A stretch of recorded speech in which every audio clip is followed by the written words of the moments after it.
du M23, un groupe armé, c'est des massacreurs, et ils sont financés par le Rwanda. Ils viennent de prendre la ville. Il faut que la France et l'Europe fassent respecter le droit international.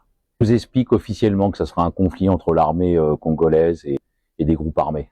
Mais il faut dire la vérité. Qu'est-ce qui est en jeu à travers ces millions de vies humaines? C'est un Rwanda qui est financé par l'Europe, par la France, par les multinationales. Tout ce conflit-là, il tourne autour d'un enjeu.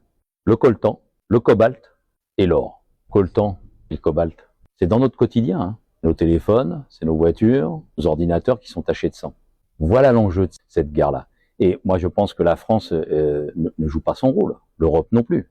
La France ne devrait pas avoir pris la décision de encore financer par 20 millions d'euros les groupes armés. Il faut choisir les vies humaines et pas choisir l'or, le cobalt et le coltan. Et qu'on mette cesse à cette tuerie.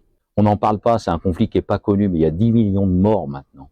Donc il y a urgence. Il est possible, très rapidement, d'arrêter ce conflit meurtrier. Il faut que la France et l'Europe rompent les relations avec le président Kagame. Ça peut être fait tout de suite. Plus de livraison d'armes, plus de commerce, l'isoler.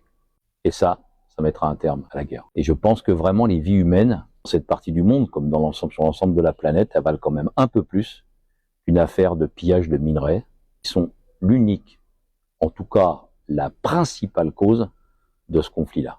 Nouvel événement.